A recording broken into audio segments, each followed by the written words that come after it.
Pero sa positive naman guys, kasi blessed naman kayo kahit papano, no? Itong trabaho nyo, you can consider this as a blessing as well kasi nagdadala siya ng pagkain sa inyo, no? Kumbaga, kundi dahil sa trabaho nyo na yan, hindi kayo makabayad ng mga bills, hindi kayo makain, di ba? So, we should still be grateful instead guys. And again, kung ayaw nyo ng trabaho nyo, pwede naman kayong lumipat ng trabaho. Pero in terms of blessings guys, talagang super blessed kayo this season. Congrats sa mga nakakuha na ng mga 13th month pay.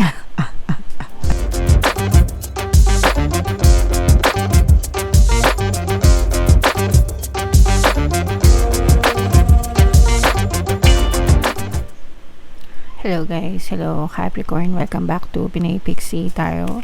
Ang pamagat ng episode natin for tonight is New Moon Kapalaran para ngayong November to December para sa Capricorn, Sun, Moon, Rising Sign, and Venus. So yung New Moon natin, yung New Moon natin ngayong November guys ay sa November 19, no? And yung next na New Moon naman natin ay sa December 19 guys. So ang reading na to ay para sa period na yan mga kapiksi. So unahin natin tong moon message para sa inyo. By the way guys, available na yung inyong 2026 kapalaran para sa bawat zodiac signs, no? Hanapin nyo na lang sa homepage natin, lagay natin yung playlist mga kapiksi. So a fiery climax approaches. Pasensya na, hindi ko alam kung paano i-pronounce. Ibig sabihin nito guys, nandun kayo sa peak, no? Sa peak, tuktok, no?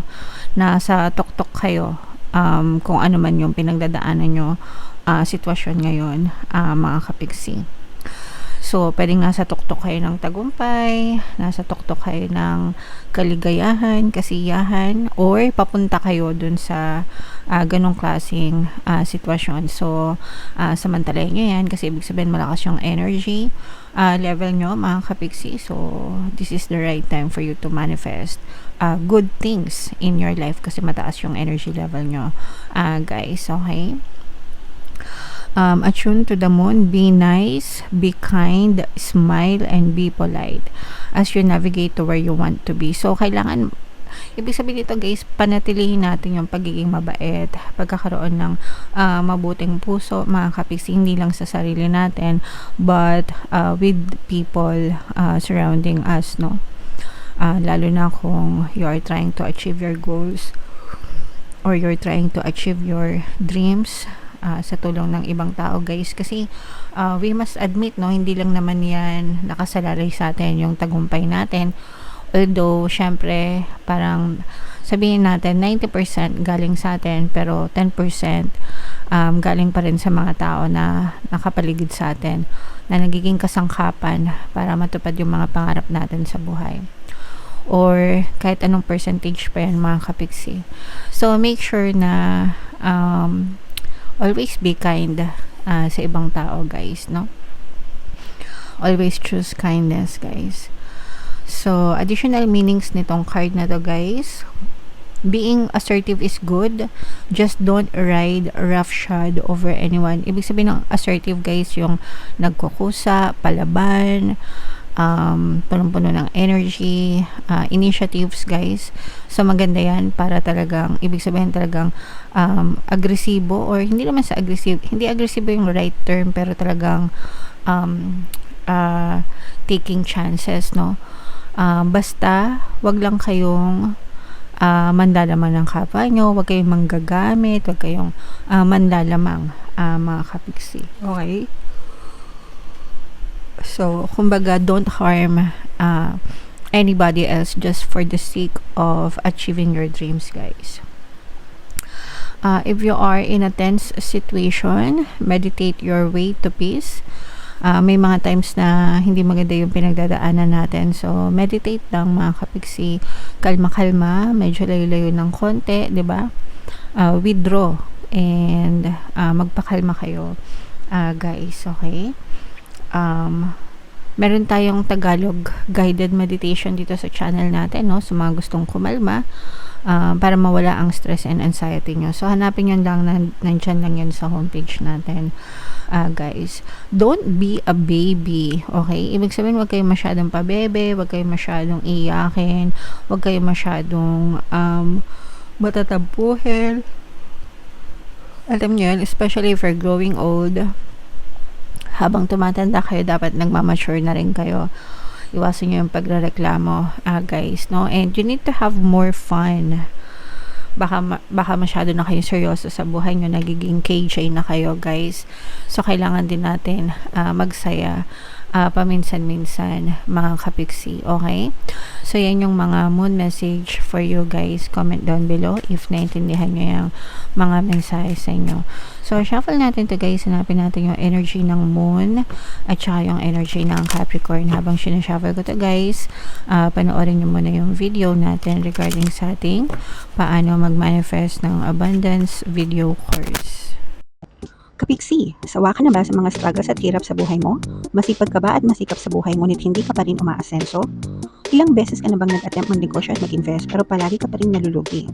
Sa pagkakataon na ito ay maaaring may subconscious beliefs ka na nagiging balakid sa iyong pag-unlad at pagyaman. Introducing, paano mag-manifest ng abundance video course. Dito ay matututunan mong ma-overcome ang mga balakid mo para tuluyan ka ng umunlad, umasenso, sumagana, maging matagumpay, successful at maswerte sa iyong kabuhayan, pera, trabaho, negosyo, salapi at kaperahan ng bonggang-bongga.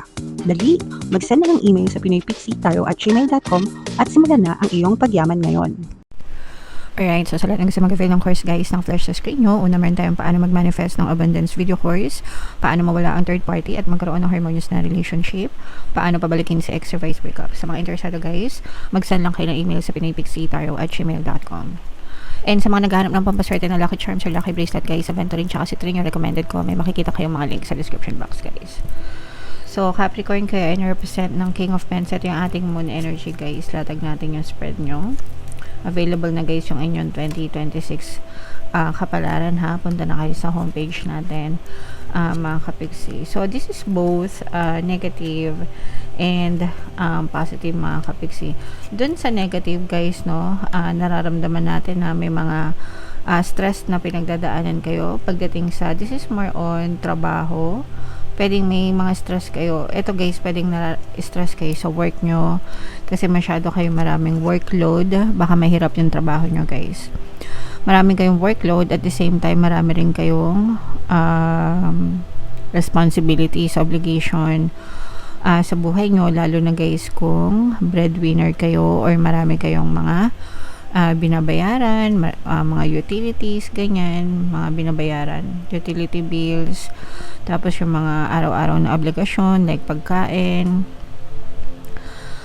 yung mga pangangailangan, guys, especially kung kayo ay mga breadwinner, so mas doble yung stress nyo kasi parang hirap na kayo sa buhay tas hirap pa kayo sa trabaho nyo. Kumbaga yung trabaho nyo parang tsinatsaga nyo lang para sumeldo kayo, tas hindi naman kayo makapag-resign kasi wala kayong ibang malapitan, tapos ang lupit-lupit ng mga amo nyo. So yung mga ganun, o kaya naman pwedeng hindi malupit yung amo nyo pero hindi nyo gusto yung trabaho kasi mabigat, baka stress kayo sa workplace, baka yung mga katrabaho nyo mismo, no, pinagkakaisaan kayo, ganyan. So tiisin nyo na lang kung hanggang kaya. Yung mga obligasyon naman guys, bahagi ng buhay yun, lalo na habang tumatanda tayo, no, syempre kasama yun sa buhay na talagang may mga responsibilities tayo. Pero yung pagtitiis sa trabaho, kung may choice naman kayo na lumipat, pero kung wala pa kayong malipatan, tiis-tiis muna guys. So hanggang sa makahanap kayo ng malilipatan. Alright?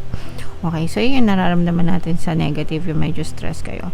Pero sa positive naman guys, kasi blessed naman kayo kahit papano, no? Itong trabaho nyo, you can consider this as a blessing as well kasi nagdadala siya ng pagkain sa inyo, no? Kumbaga, kundi dahil sa trabaho nyo na yan, hindi kayo makabayad ng mga bills, hindi kayo makakain, diba? So, we should still be grateful instead guys. And again, kung ayaw nyo ng trabaho nyo, pwede naman kayong lumipat ng trabaho. Pero in terms of blessings guys, talagang super blessed kayo this season. Congrats sa mga nakakuha na ng mga 13th month pay. Kasi ito na yan ito na yan, mga blessings nyo guys. Ito yung mga 13th month pay nyo, no? Kumbaga pinagkakaloob na sa inyo yung bonus na deserve nyo sa isang buong taon mga kapiksi, kasi deserve nyo naman yung mga bonus na yan guys. So sa mga may 13th month, congratulations. You will feel so blessed mga kapiksi. Sa mga wala naman 13th month, wag kayo mag-alala kasi blessed pa rin naman kayo. At saka ito guys, no, this is the energy of victory, success, no. May mga pinupuntahan, no, may mga pinupuntahan yung mga pagsisikap nyo sa buhay. So you will feel successful. Yung iba sa inyo may mga natatarget, may mga nahihit kayo na mga goals nyo. Yung iba sa inyo nakakakita na kayo ng magandang progress sa buhay nyo, kung ano man yung source of income nyo guys, whether it's employment or business. It doesn't matter kasi nakikita nyo pa rin yung pagsisikap nyo. At saka yung iba sa inyo guys, eto nakikita natin na may mga taong tutulong sa inyo, especially kung nahihirapan kayo sa mga responsibilities guys, okay? So, pwedeng kapamilya nyo ito mga kapiksi, no, na sige, mas mabuti kung kausapin nyo sila guys, kasi kapag kinausap nyo sila, maintindihan nila kayo, maunawaan nila kayo, and maaari kayong magtulungan. So kung kailangan yung kausapin yung mga kapatid nyo para magtulong-tulong kayo, o kaya naman asawa nyo, mga anak nyo, di ba? Kung sino yung pwedeng tumulong sa inyo mga kapiksi. Pero yeah, you will never feel alone guys, okay? Medyo marami lang talaga yung mga gastusin, pero malalampasan nyo rin yan mga kapiksi, okay?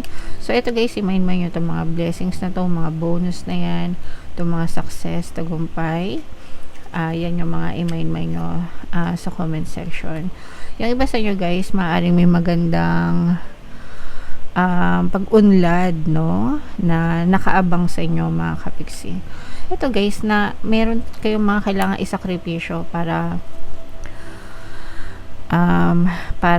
umunlad kayo. So ibig sabihin, meron kayong kailangan pagdesisyonan na pagbabago pagdating sa trabaho nyo or sa negosyo or kung ano man source of income, na kailangan nyo magsakripisyo para mag-improve yung inyong kabuhayan. So yung mga example nito, kunwari gusto mong yumaman, umunlad, umasenso, baka kailangan mo mag-abroad, no?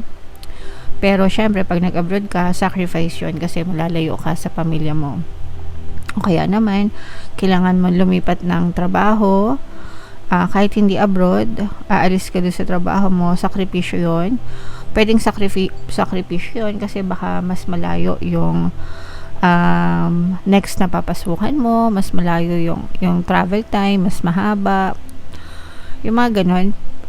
Pero yun yung sakripisyo mo, pero maganda yung kapalit nun guys. Pwedeng mas maganda yung benefits, mas mataas yung sahod, and mas may chance na umunlad yung buhay nyo. So yun yung mga kailangan nyo pagdesisyonan mga kapiksi, okay? So yeah, kumbaga no pain, no gain guys. Yan yung message sa inyo ngayong season na to. Pero sulit yan guys, kasi uunlad yung pamumuhay nyo. So magiging sulit yung sakripisyo nyo Capricorn, alright? Okay, so comment down below Capricorn if feeling nyo nakaresonate kayo, i-mind nyo na yung mga good sacrifices na yan, mga pag-unlad, pag-asenso, yung mga blessings na sinabi ko kanina, pagpapala, tagumpay, yan yung mga magagandang energies nyo Capricorn, okay? And ito yung inyong 2026 kapalaran guys, panoorin nyo na. Ito naman yung ating success stories ng paano mag-manifest ng abundance video course. Click here to subscribe guys. Thank you for liking, sharing, and subscribing.